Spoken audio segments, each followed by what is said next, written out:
The first light of dawn stretched over the jagged peaks of Montana, painting the sky in soft shades of orange and pink. Jack, a rugged cowboy known for his sharp eyes and steady hand, rode alone across the high plains. His horse, Dusty, a chestnut mare with a white blaze across her nose, moved steadily, sensing his quiet tension. Jack was tracking a small herd of wild mustangs rumored to roam the northern ridges, but the mountains were still and eerily quiet this morning. Suddenly, a sharp, strangled cry echoed through the misty canyon.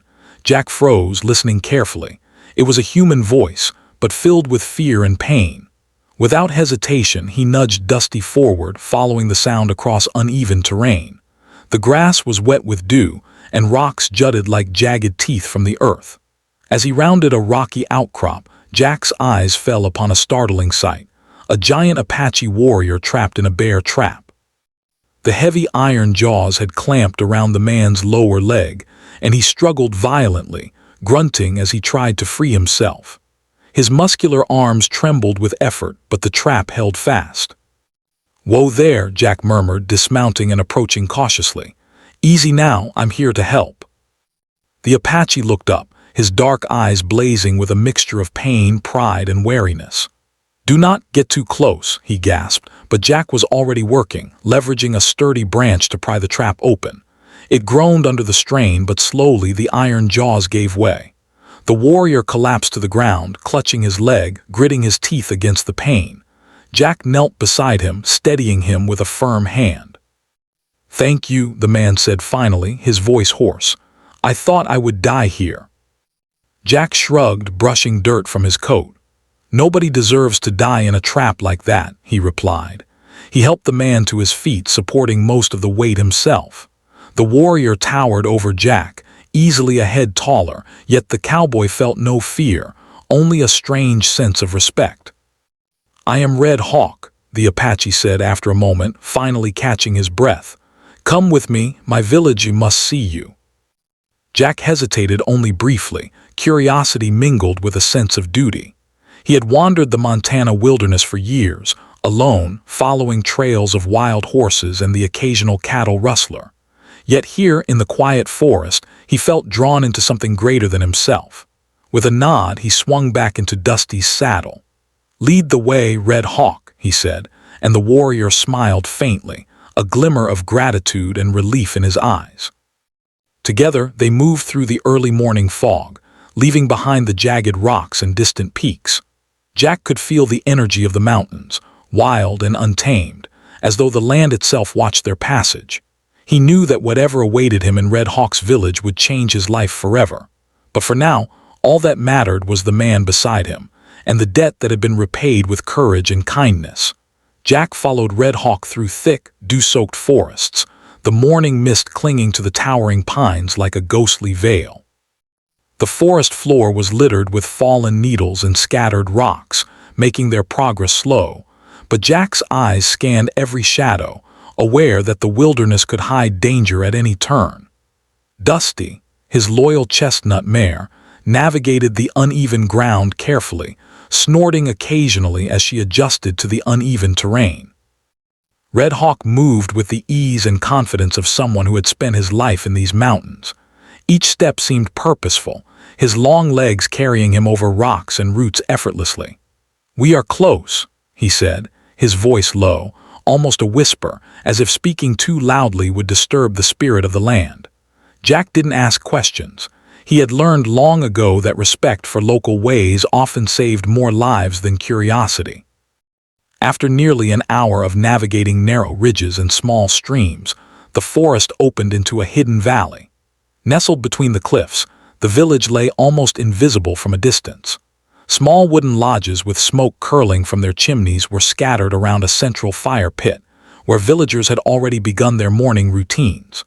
Women carried baskets of harvested corn and herbs, children ran barefoot over the grass, and a few men sharpened spears and axes near the edge of the village. At the sight of the stranger, a hush fell over the village. Eyes wide with curiosity and caution followed Jack as he approached with Red Hawk at his side. Jack tipped his hat politely, trying to convey peace. Red Hawk stopped at the entrance, turning to face the assembled villagers. "This man saved my life," he announced. "He is to be honored." From the center of the village emerged a tall, imposing man adorned in a feathered headdress, his face painted with streaks of red and black. His presence was commanding. Every villager seemed to defer to his authority. Jack recognized him immediately as the chief. He stepped forward slowly, his dark eyes locking onto Jack's. "You risked your life for my son," the chief said, his deep voice carrying over the quiet of the morning. "Such courage cannot go unnoticed." Jack shrugged, trying to hide his unease. "I only did what any man should do," he replied. But the chief's gaze did not waver, studying him with an intensity that made Jack shift slightly under the weight of scrutiny. After a moment the chief nodded, his stern expression softening just enough to hint at approval. "You will dine with us tonight. There is someone you must meet," he said. Jack felt a flicker of curiosity. Red Hawk gave a slight, knowing smile, and Jack realized that this was no ordinary visit. Something in the chief's tone hinted at tradition, responsibility, and perhaps even a debt he would soon be called upon to honor. As the sun climbed higher over the valley, Jack rode slowly into the village, the mist fatting behind him. He felt the weight of expectation settle over him, but also a surprising sense of belonging, as if this hidden valley and its people had been waiting for him all along. Whatever awaited him that evening, he knew that Montana's mountains had more than wild horses and rugged trails. They held stories, honor, and a life-changing destiny. That evening, the hidden valley glowed in the amber light of a setting sun. Smoke from the village fires spiraled into the crisp Montana sky, carrying the scent of roasting meat, dried herbs, and freshly baked corn bread. Jack followed Red Hawk to the heart of the village, where a long row of wooden tables had been set beneath a large canopy of pine branches. Villagers bustled about, arranging platters of food and fanning the fires, their movements precise and familiar, a choreography honed over generations. The Apache chief, Red Hawk's father, stood at the head of the gathering, his feathered headdress catching the last rays of sunlight. The villagers fell silent as he raised a carved wooden cup, etched with symbols of their ancestors. "Tonight," he began, his deep voice carrying across the firelight, "we honor the man who risked his life to save one of our own. Jack, your courage and kindness will not be forgotten." Jack tipped his hat politely, unsure of how to respond. He had wandered across Montana for years, used to solitude and the endless horizon. Praise and attention were foreign to him, but the warmth in the chief's eyes, the proud yet wary glances of the villagers, and Red Hawk's subtle nod all conveyed gratitude deeper than words could express. As the feast began, Jack was seated beside Red Hawk, who seemed quieter than usual, still recovering from his ordeal. Children circled the tables, their bare feet brushing the grass, and giggled at the sight of the cowboy in dusty boots and worn leather coat. Jack found himself smiling despite his usual reserve. There was an ease here, a rhythm to the village life that felt grounding. Then Jack noticed her, the chief's daughter. She emerged from the shadows of the lodges, her movements calm and deliberate. Her long dark hair was braided with small feathers, and her eyes, sharp and intelligent, studied Jack with curiosity rather than fear. There was a quiet strength about her that made Jack's chest tighten slightly. She approached him with a soft but steady gait, carrying a small tray of food. "You are welcome here," she said, her voice gentle but firm. "I am Aiyana." Jack rose slightly, tipping his hat in respect. "Thank you, Aiyana. I am honored," he replied. Her eyes flickered, assessing him, and then softened. There was no arrogance, no expectation, only an understanding that this was a meeting of two worlds. The chief watched the interaction closely, his stern features unreadable. After a moment he spoke again, his gaze returning to Jack. "Bravery and kindness are rare qualities. The bond you share with my son is sacred. I ask that you honor our family, Jack. There is more to this night than food and drink." Jack felt a knot of anticipation in his stomach. Whatever tradition the chief was referring to, it carried weight. He had expected thanks, perhaps a simple reward, but the gravity in the chief's words hinted at a deeper responsibility. And when Aiyana's hand lightly touched his, as if to guide him to understanding, Jack realized that his life in Montana was about to change forever. As the stars began to emerge overhead, the warmth of the fires and the hum of conversation wrapped around him. Jack, once a solitary rider through endless plains, now felt the pull of something larger: family, tradition, and a destiny he could not yet fully understand. The firelight flickered across the village clearing, casting shadows that danced along the faces of the gathered villagers.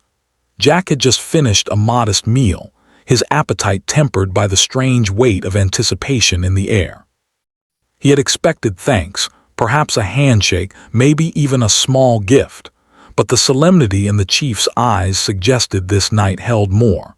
The villagers quieted as the chief stepped forward, his tall frame commanding attention. Jack rose out of respect, though unease twisted in his chest. The chief's gaze was steady, piercing, and unwavering. He spoke slowly with deliberate weight. "Jack," he began, "the life you saved is precious to us. You risked yourself for my son. Such an act of courage is not easily repaid." Jack nodded, unsure of how to respond. "It was nothing," he said, keeping his voice calm, though he felt the tension in his shoulders tighten. The chief's eyes softened slightly, but the gravity of his next words cut through the warm night air. "To honor your bravery, I ask you to marry my daughter." Jack froze, the words hanging in the air like an unexpected storm. He blinked, uncertain he had heard correctly. "Marry your daughter," he repeated, voice low. The villagers watched in silence, waiting, their faces impassive but attentive. The weight of the chief's tradition pressed down on him. In Apache culture, acts of life-saving bravery were not simply thanked. They were bound by honor, often sealed in marriage or lifelong allegiance. Refusal would be more than a social slight. It could be considered a dishonor, a break in sacred trust. Aiyana, the chief's daughter, stepped forward. Her presence was calm, steady, and deliberate, as though she understood the storm swirling in Jack's mind. "Do not fear, Jack," she said softly. "I am not afraid of strangers, and I respect the life you saved, my brother, my family. This is the path set before us, but it is not without choice. Courage and honor can guide us both." Jack studied her face, searching for hesitation, fear, or doubt. But there was none, only calm intelligence and quiet strength. Slowly he realized that this was not a trap or a test of his mettle. It was a bridge between two worlds, one that demanded respect, understanding, and commitment. He straightened his back and met the chief's gaze. "If it is the will of your family," he said, his voice firm now, "then I will honor it." Relief and quiet approval rippled through the crowd. The chief's expression softened into a rare smile, and Red Hawk clapped him on the shoulder, pride shining in his eyes. For a moment the valley seemed to hold its breath. The wind rustled through the pine branches, carrying the scent of smoke and roasting meat. Jack felt the enormity of what lay ahead, a life no longer solitary, bound to a new family, new traditions, and a woman whose strength and intelligence matched his own courage. Aiyana's hand brushed lightly against his, a silent promise of understanding and partnership. Jack, the lone cowboy of the Montana plains, realized that his journey had just taken a turn he could never have predicted. What began as a simple act of bravery had grown into a destiny filled with responsibility, honor, and something more profound than he had ever known. The days that followed were a whirlwind of new experiences for Jack. The mountains of Montana had always been his home, but the hidden valley of Red Hawk's village was unlike anything he had known. Life here was rhythm and ritual, blending survival, respect, and community in ways that fascinated him. Each morning, Jack awoke to the sound of children laughing and the soft hum of birdsong, the scent of pine and smoke mingling in the crisp air. Aiyana was there at dawn most days, her presence a quiet anchor. She taught Jack how to track the deer through the forest floor, their movements silent and deliberate, watching the subtle bends of grass and broken twigs.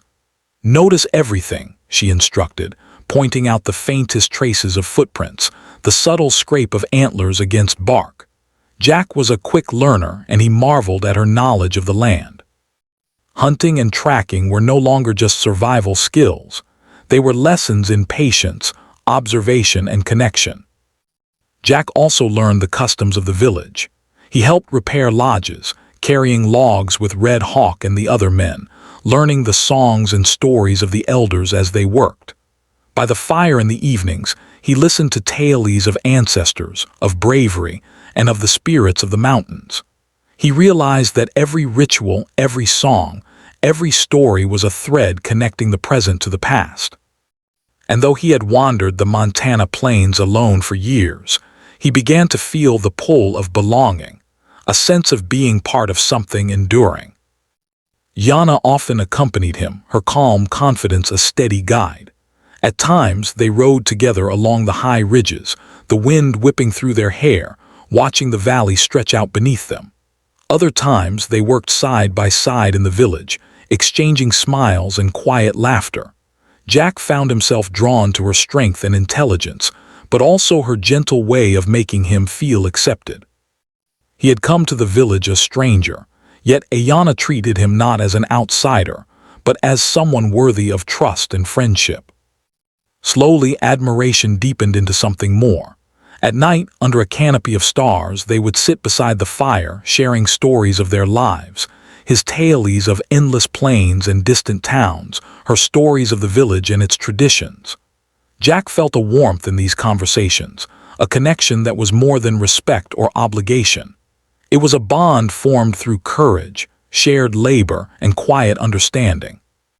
The villagers watched their growing closeness with approval, seeing that Jack was not only willing to learn but also willing to honor their ways. Even Red Hawk, once reserved and wary, began to tease Jack with playful jabs, showing that trust had been earned. Jack, who had spent years as a solitary rider, now experienced the comfort of community, the satisfaction of shared purpose, and the gentle thrill of companionship that hinted at love.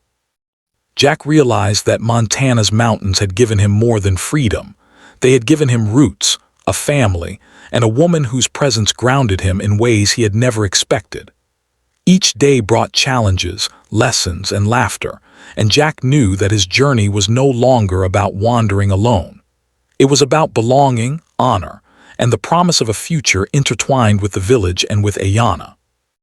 Winter was creeping into the Montana Valley, painting the mountaintops with frost and sending icy gusts through the trees. The village bustled with preparation. Stores of corn and dried meat were stacked high, lodges were reinforced, and fires burned long into the night. Jack, now fully integrated into village life, helped wherever he could, though the serenity of the season was soon interrupted by urgent news. A scout arrived, breathless and anxious. "A wolf pack is moving toward the northern homesteads," he reported. "They've killed livestock. If we don't act, they'll threaten the village too."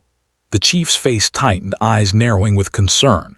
Jack felt a familiar rush of adrenaline. Danger was never far in these mountains, but this time he was not alone. He turned to Aiyana, who had been listening intently. Her eyes were steady, unflinching. "We need to act quickly," she said. "We can protect both the village and the homesteads." Jack and Aiyana gathered a group of warriors, including Red Hawk, and rode into the snow-dusted forest. Jack marveled at the way Aiyana moved through the trees, silent and precise, her knowledge of the terrain unmatched. "Stay alert," she whispered. "The wolves travel in patterns. Watch the signs of broken branches and paw prints." Jack nodded, scanning every shadow, feeling the weight of responsibility, not just for himself, but for the people who now depended on him. As they approached the ridge overlooking the homesteads, the distant howls of the wolves sent a chill down Jack's spine. He and Aiyana quickly devised a plan: traps to slow the pack, coordinated signals to herd them away from the village, and archers positioned along natural choke points. Jack felt a rush of respect for Aiyana. Her mind was as sharp as any warrior he had known, and her calm under pressure steadied him. When the wolves appeared, the plan unfolded with precision. Traps were sprung, wolves howled in frustration, and arrows found their marks without striking unnecessary victims. Jack and Aiyana worked seamlessly, moving together with unspoken understanding. For the first time, he realized that this village, once foreign to him, had become his home. He was not an outsider anymore. He was a protector, a partner, and a man bound by honor. By nightfall, the pack had been driven back into the wilderness and the homesteads were safe. The warriors returned, exhausted but triumphant, and the villagers greeted them with relief and quiet applause. The chief approached Jack, his expression solemn but approving. "You are not only our guest," he said, voice deep and resonant, "but a protector of this land. Your courage has earned the respect of all here." Aiyana approached, her gloved hand brushing his as she handed him a small bundle of supplies. "You did well," she said, a smile softening her fierce gaze. Jack felt warmth spread through him, not just pride in the day's success, but the deeper sense of belonging that had been growing steadily since his arrival. That night, as the fire crackled and the wind howled outside, Jack sat beside Aiyana, watching the village sleep. He understood that his life had changed forever. No longer a wandering cowboy, he was part of something greater, a family, a community, and a bond forged through courage, respect, and trust.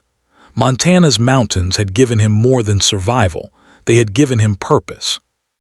Winter's grip on the Montana Valley tightened, coating the mountaintops in glittering frost and dusting the forest floor with a soft layer of snow.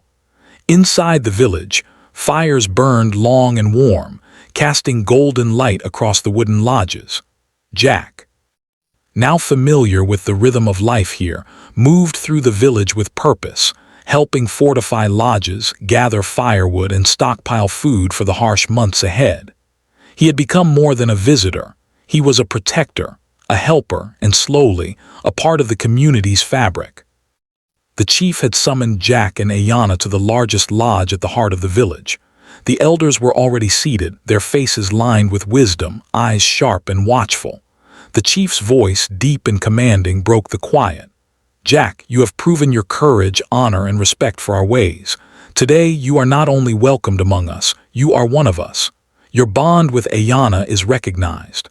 Your path is clear." Jack felt the weight of the moment settle upon him. He had anticipated this night with apprehension, yet now, standing before the village elders, he understood the magnitude of what he had earned. This was not merely a formality. It was a recognition of his commitment, his deeds, and his willingness to honor the customs of a people far different from those he had known in his years of wandering. Aiyana stepped beside him, her calm presence steadying him. "Together, we will uphold the values of this village," she said softly, her eyes meeting his with quiet intensity. Jack nodded, feeling an unexpected warmth in his chest. It was one thing to be accepted by the village. It was another to feel the profound trust and partnership reflected in her gaze. Preparations for the ceremony began immediately. Villagers worked together, weaving colorful blankets and ceremonial feathers into intricate patterns, stringing lanterns along the lodges, and arranging food and gifts in meticulous displays. Jack helped where he could, learning the significance of each tradition, the symbolic arrangement of logs in the fire, the placement of ceremonial bowls, and the melodies that would accompany the celebration. As night fell, the village gathered around the central fire, its flames dancing like liquid gold in the cold air. Jack and Aiyana, now dressed in ceremonial attire, stood before the chief and the elders. The chief placed a feather in Jack's hat, a symbol of acceptance and belonging, while Aiyana's hand rested lightly in his, their fingers entwined. Music rose from the elders, the steady beat of drums echoing through the valley, mingling with the wind and the whispers of the pine trees. Jack glanced around at the villagers, Red Hawk smiling proudly, children watching with wide eyes, and elders nodding with solemn approval. A sense of peace and fulfillment washed over him. He had come to Montana as a lone cowboy, drawn only by the call of the wild. Now he was part of something enduring, a community, a family, and a life intertwined with Aiyana's in ways he had never imagined. As the ceremony began, Jack understood that this was not an ending, but the beginning of a new chapter, a chapter rooted in courage, honor, and love, in a land that had taught him the true meaning of belonging. The morning sun rose over the Montana Valley, spilling golden light across the snow-dusted peaks. The village was alive with excitement, a vibrant energy that seemed to hum through every lodge, every tree, every corner of the clearing. Today was not just any day. It was the day Jack and Aiyana would be united in marriage, a bond of courage, honor, and love. The air was crisp, carrying the scent of pine, smoke, and fresh snow, mingling with the aroma of roasting meats and baked bread from the village kitchens. Jack awoke early, his chest tight with anticipation. He looked around at the small lodge that had become his home, the walls lined with woven blankets and hand-carved tools. Dusty pawed gently at the door, sensing the importance of the day. Jack mounted her slowly, riding toward the central fire where preparations were underway. Villagers were dressed in ceremonial attire, their faces painted with symbolic patterns, feathers woven into hair and clothing, drums ready to mark each step of the ritual. Aiyana emerged, radiant and calm, her long dark hair braided with small feathers and beads, her ceremonial dress adorned with vibrant patterns. Her eyes met Jack's, and in that quiet exchange, the weight of the day melted into shared understanding. She approached him slowly, the snow crunching softly beneath her moccasins. "Are you ready?" she asked, her voice steady, a mix of warmth and resolve. Jack nodded, swallowing the lump in his throat. "I've never been more ready," he replied. They walked side by side to the chief, who waited with solemn dignity. The elders formed a circle around the couple, the firelight reflecting in their eyes. The chief spoke, his voice deep and commanding, recounting Jack's bravery, his respect for their ways, and the bond that had grown between him and Aiyana. Feathers were placed upon Jack's hat, symbolic of his acceptance into the tribe, while Aiyana's hand was clasped firmly in his. Drums began to beat, slow at first, then rising in rhythm, echoing off the surrounding cliffs. Villagers sang ancient songs, their voices harmonizing with the crackle of the fire and the whisper of the wind. Children danced around the couple, laughter ringing through the air. Jack glanced around, seeing Red Hawk's proud smile, the elders approving nods, and the village fully united in celebration. Aiyana squeezed his hand, her eyes softening. In that moment, Jack realized he was no longer a solitary cowboy roaming Montana's mountains. He had found a home, a family, and a partner whose courage and wisdom matched his own. Every risk, every trail, every lonely night had led him to this valley, to this life. As the sun climbed higher, Jack and Aiyana exchanged vows rooted in respect, trust, and shared courage. The village cheered, firelight dancing across their joyful faces. The wind carried their laughter across the snow, blending with the mountains themselves, as if the land celebrated their union. Jack understood fully now. Montana's wild, untamed mountains had given him freedom, but this village had given him roots. This ceremony was more than a wedding. It was the affirmation of belonging, honor, and love.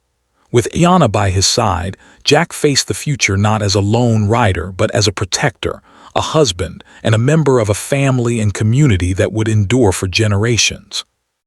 As the stars emerged that evening, the fire burned bright, and Jack felt a profound peace. His journey had begun with a single act of courage, and now it had led him to everything he had ever truly needed.